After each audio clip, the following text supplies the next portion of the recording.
आपने अपना channel subscribe नहीं किया है तो प्लीज़ सब्सक्राइब करें, बेल आइकन को दबाएं। नमस्कार प्रिय विद्यार्थियों, कैसे हो आप। आज हम आरोह भाग 1 कक्षा 11वीं का अगला जो अध्याय है भारत माता का अध्ययन करने जा रहे हैं।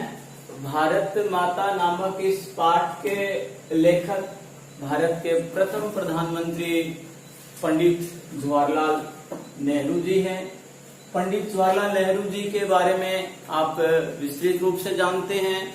उन्होंने विश्व में शांति सद्भावना का संदेश दिया, पंचशील का सिद्धांत अपनाया, निर्गुट का एक नया रास्ता दुनिया को दिया और भारत को फरज से अर्श पर ले जाने का एक आधुनिक भारत के निर्माता के रूप में पंडित नेहरू को जाना जाता है। पंडित नेहरू जी का जन्म 1889 में इलाहाबाद, उत्तर प्रदेश के इलाहाबाद नामक स्थान पर हुआ और एक स्वतंत्रता सेनानी के रूप में उनको एक भारत के इतिहास में जाना जाता है। 1929 में सबसे पहली बार पूर्ण स्वराज्य की मांग है पंडित नेहरू के द्वारा की जाती है और 1929 में भारतीय राष्ट्रीय कांग्रेस पार्टी का अध्यक्ष के रूप में मनोनीत किए जाते हैं। स्वतंत्रता संग्राम के आंदोलन में कई बार वो जेल जाते हैं और जब देश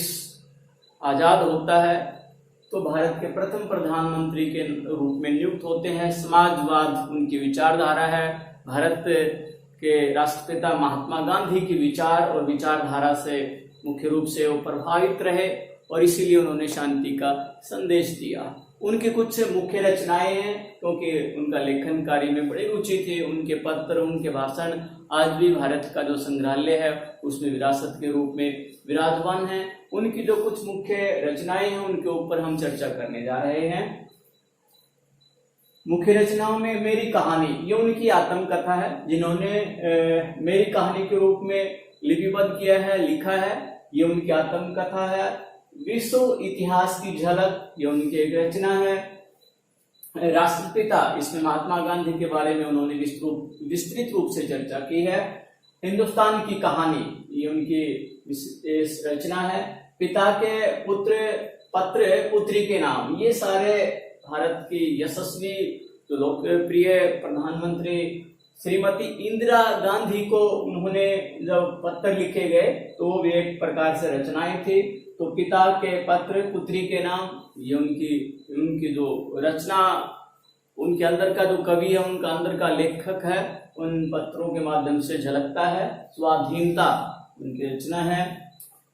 स्वाधीनता और उसके बाद भारत की बुनियादी एकता, ये उनकी कुछ मुख्य रचनाएं हैं जिसमें उन्होंने भारत के बारे में अपने जो विचार हैं, भाव हैं, व्यक्त किए हैं। आइए अपना जो पाठ है, अध्याय है, उसका जो शीर्षक है उसकी हम चर्चा करें। भारत माता, आज का हमारा यह अध्याय है। भारत माता नामक यह अध्याय है। लेखक की जो रचना है हिंदुस्तान की कहानी, लेखक की रचना पंडित नेहरू जी की जो रचना है हिंदुस्तान की कहानी का 5वां अध्याय है।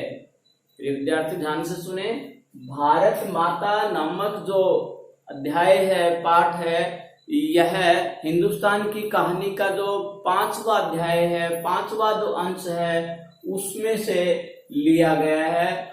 इंग्लिश से, अंग्रेजी से हिंदी में इसको अनुवाद किया है हरिभाऊ उपाध्याय। जो इंग्लिश में लिखा गया, अंग्रेजी में लिखा गया, उसको हिंदी में अनुवाद किया है, अनुवादक है हरिभाऊ उपाध्याय। तो ये रचना के बारे में है भारत माता।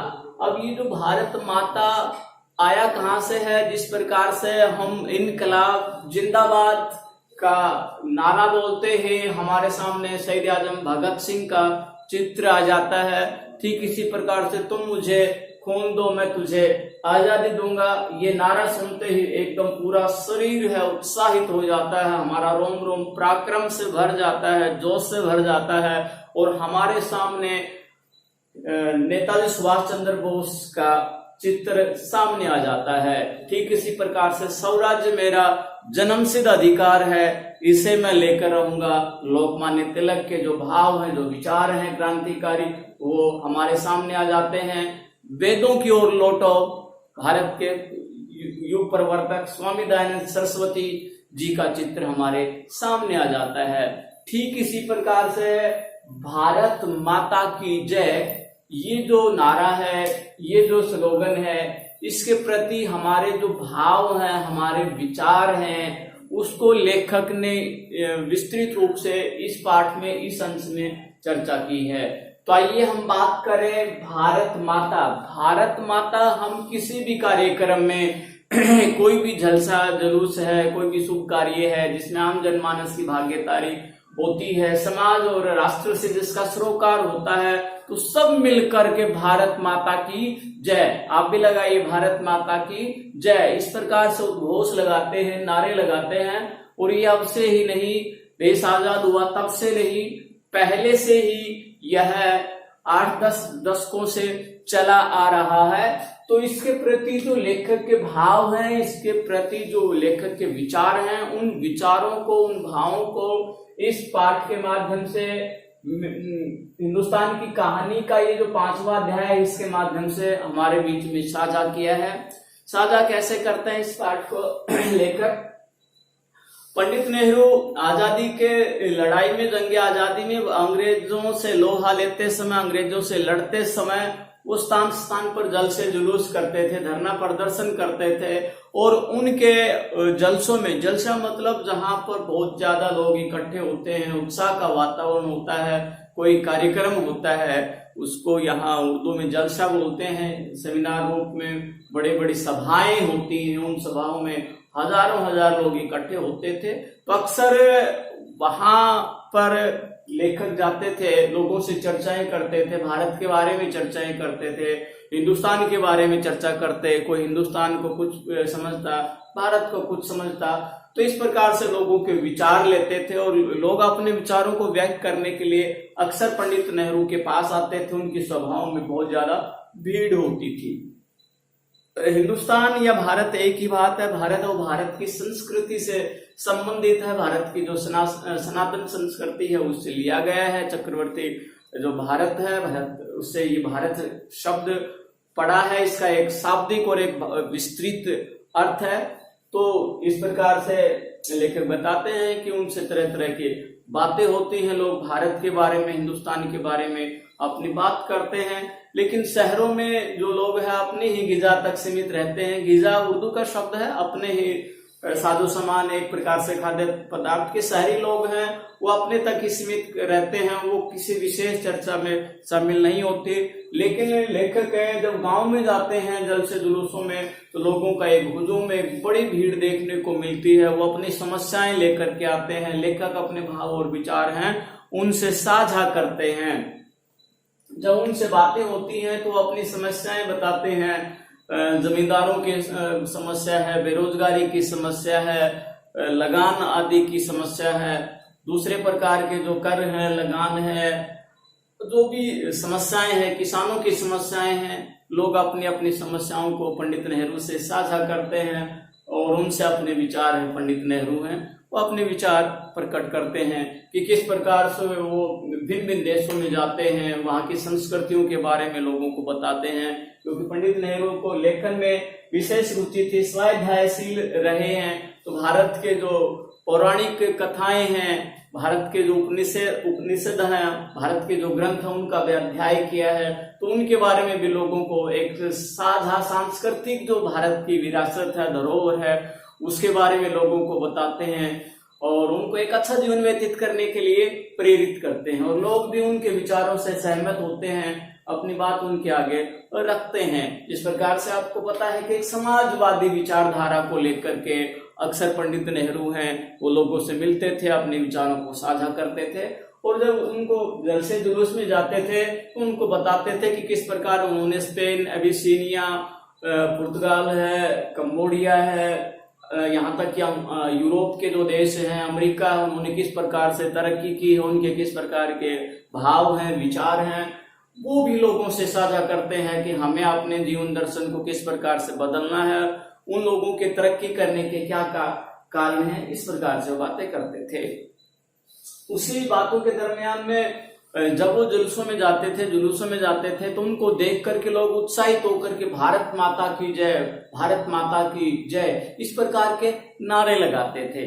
तो लेखक है उनसे विचार करते, पूछते, लेकिन वो चुप हो जाते, मौन हो जाते, और लेखक अर्थात पंडित नेहरू की तरफ ही वो देखने लग जाते थे। तो उनसे पूछते थे कि आप भारत माता से आपका क्या मतलब है, हिंदुस्तान को लेकर के आप क्या समझते हैं, भारत को लेकर के आपके क्या विचार हैं, किस प्रकार से अंग्रेजों को देश से भगाया जाए। तो तरह तरह के प्रश्न आम जनों से पूछते थे। तो इसी प्रकार से एक जलसे में हट्टे कट्टे हष्टपुष्ट किसान से पंडित नेहरू ने ये प्रश्न किया कि आप भारत माता के जय से क्या समझते हैं। तो तुरंत उस हट्टे कट्टे किसान ने अपना उत्तर दिया कि भारत माता की जय का मतलब धरती माता की जय।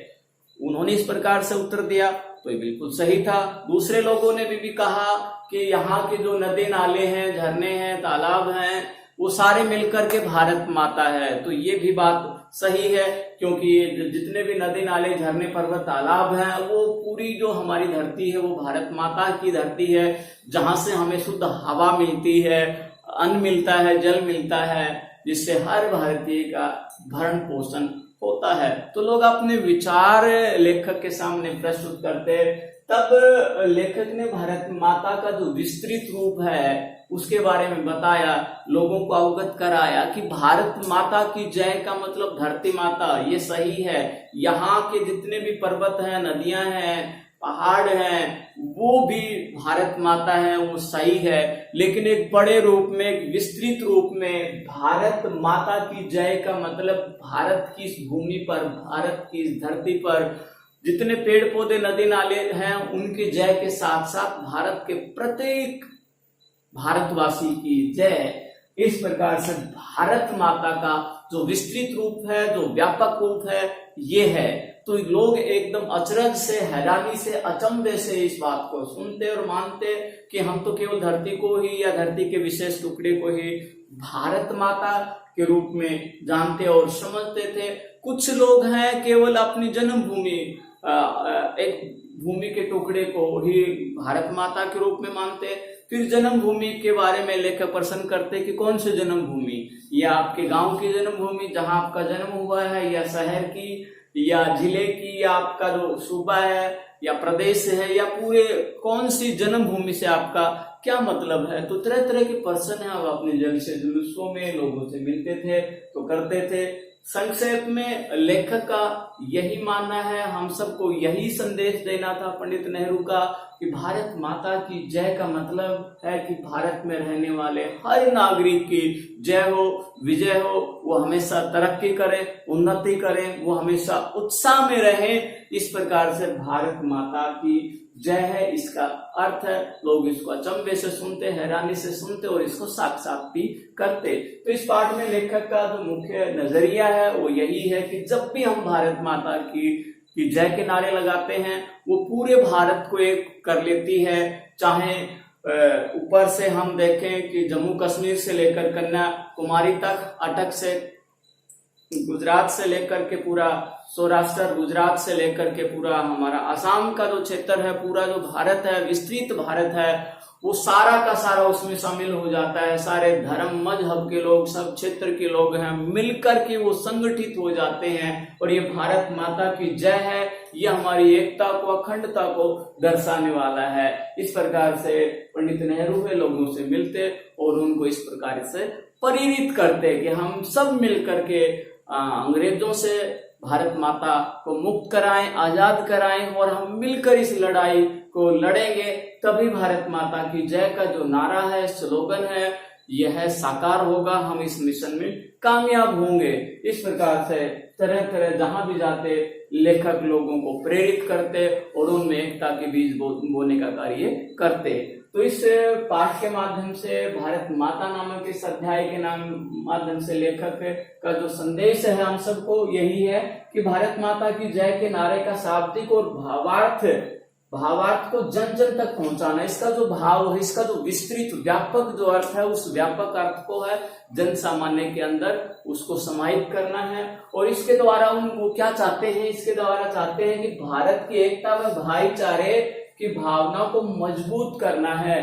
ये नहीं है कि हम अलग अलग मजहबों में, अलग अलग संप्रदायों में, अलग अलग जातियों में, अलग अलग भाषाओं में, अलग अलग क्षेत्रों में विभाजित हो, नहीं, हम चाहे कोई भी किसी भी मजहब से सरोकार रखने वाले हो, किसी भी क्षेत्र में रहने वाले हो, कौन सी भी बोली और भाषा बोलने वाले हो, सबसे पहले हम हिंदुस्तानी हैं, भारतीय हैं। और भारत की माता की जय का मतलब यही है कि पूरे हिंदुस्तान का, भारत के अंदर रहने वाले करोड़ों करोड़ लोग हैं, वो जय हो, वो विजयी हो, वो उत्साही हो और उनके अंदर एकता का भाव बना रहे, इस प्रकार से लेकर चाहते हैं।